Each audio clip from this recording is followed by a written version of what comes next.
Jawa Barat ada 4 Kita lihat calon pertama, calon kedua, calon ketiga, calon keempat. Ada 4 nih calon gubernur. Ya. 1, 2, 3, 4. Ada 1 gubernur Deddy Mulyadi calon. Kalian udah tahu dia bagaimana dulu waktu mimpin Purwakarta? Udah tahu belum? Udah tahu kan?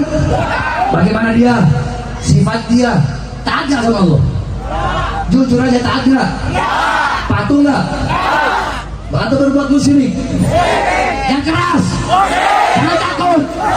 Yang keras? Berarti pilih gak? Pilih gak? Pilih gak? Yang meneruskan perjuangan Deddy untuk membawa kemusyrikan, menyebarkan kemusyrikan, atau tetap mempertahankan kemusyrikan di Purwakarta, yang mana? Berarti jangan dipilih.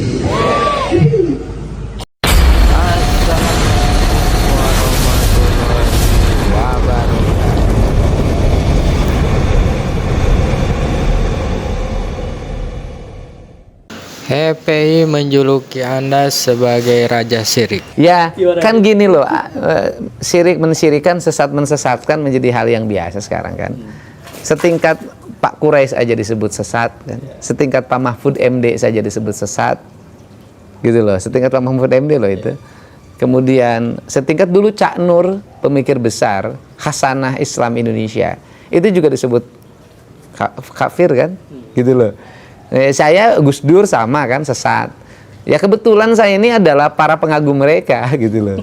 Pengagum Cak Nur, pengagum Gus Dur, pengagum Cak Nun, Gus Mus gitu loh. Saya pengagum pikiran-pikiran Pak Quraisy dari sisi tafsir Al-Qur'an ya.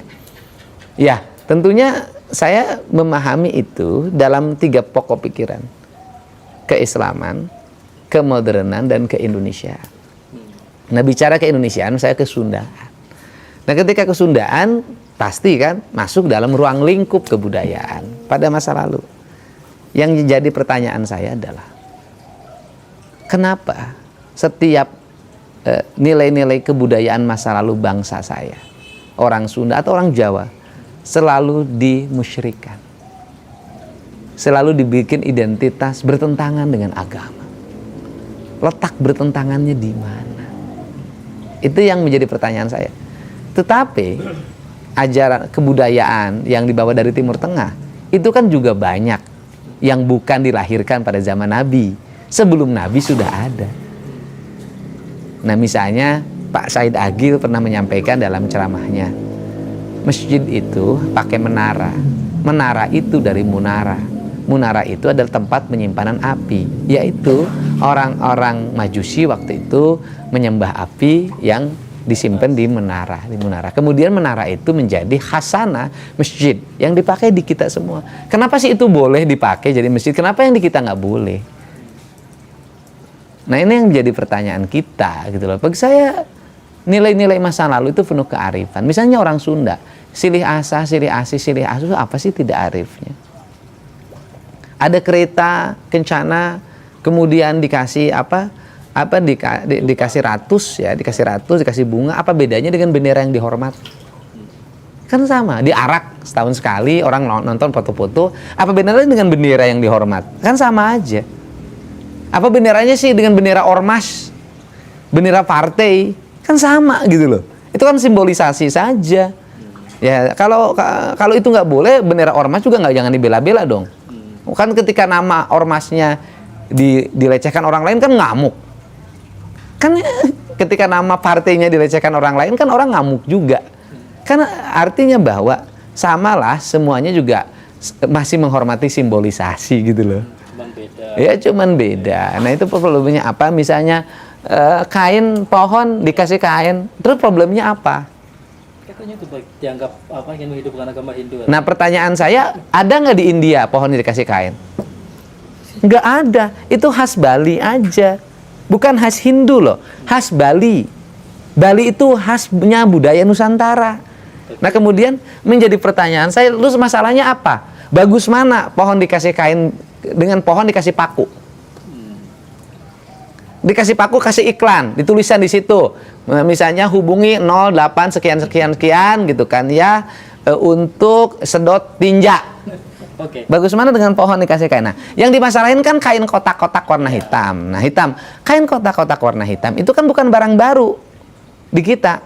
Semar itu dalam golek, wayang golek itu pasti kainnya kotak-kotak hitam. Hanoman itu kan kotak-kotak, karena orang Indonesia itu mengenal dua warna hitam putih. Kan sama dengan di Mekah. Mekah juga kan hitam, kenapa nggak pink? Kan artinya warna hitam memiliki makna filosofi. Warna putih memiliki warna filosofi. Nah kemudian kotak-kotak. Nah kalau kotak-kotak juga nggak boleh, papan catur juga nggak boleh. Oke, Kang, apa pertimbangannya membungkus pohon Estetika, agar pohon itu nggak ditempelin paku. dirusak?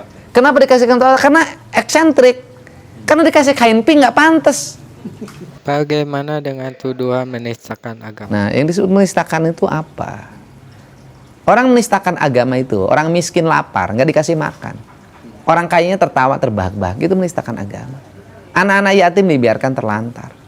Orang-orang sakit dibiarkan tanpa pengobatan. Itu menistakan agama. Anda dituding menghidupkan Sunda Itu kan Wiwitan. orang pemahaman Sunda Wiwitan mereka pahami sebagai agama. Saya Sunda Wiwitan saya pahami sebagai ajaran Sunda Wiwitan. Wiwitan itu asal, awal. Ya Sunda Wiwitan Sunda yang mengajarkan tentang awal manusia penciptaannya, kecintaan terhadap lingkungan, kecintaan terhadap bersama, tidak boleh berbuat berlebihan, silih asa, silih asi, silih asuh. Lebih ke Filosofis dan nilai-nilai ajaran. bukan Terus apa salahnya? bukan sebagai bagian dari agama yang terlembaga. Nah, pertanyaannya saya adalah dari sistem ajaran nilai yang diajarkan tentang ketuhanan, kemanusiaan, lingkungan, apa yang salah? Anda dikritik Terus patung. tunjukin di 1000 patung itu di mana? Katakan bilang seperti itu. Lo enggak, mereka salah pemahaman. Di Purwakarta itu patung tuh bukan barang baru. Purwakarta itu punya industri keramik pleret, ya kan? Membikin celengan dari tanah liat, celengan semar, terkenalah celengan Paleret. Jadi itu asli Purwakarta. Celengan Paleret, dibikin patung celengan yang besar-besar, yang harimau, yang itu, yang ini. Nah, ada khas Paleret namanya menong. Nah, menong itu adalah identitas Paleret dan menjadi khas Purwakarta hari ini. Saya menjadikan menong hari ini menjadi asalnya mukanya perempuan, menong itu, ya kan? Diganti oleh saya mukanya jadi wayang dua muka. Kalau ada Dorna, di baliknya ada Semar. Kalau ada Yudhistira, di baliknya ada Duryodana. Kalau ada Sangkuni, di baliknya ada Bisma. Jadi manusia itu dua muka. Saya pasang di gerbang masuk ke arah Purwakarta lewat Jatiluhur. Itu khas yang bikinnya orang Pleret. Itu identitas kita. Terus pertanyaan saya, yang problem apa? Bagaimana dengan patung-patung yang dianggap berhala? Nah, berhala ya konsisten. Kalau patung itu dianggap berhala dan tidak boleh, bikin keputusan yang menyeluruh untuk seluruh orang Indonesia. Dalam keputusan Kepres, dalam Perpres, dalam undang-undang. Karena saya bupati penyelenggara konstitusi. Pertanyaan saya adalah, kenapa sih kalau patung harimau Kodim nggak dimasalahin? Kenapa patung Lodaya di Polres nggak dimasalahin? Kenapa patung polisi nggak dimasalahin? Kenapa patung tentara nggak dimasalahin? Oke.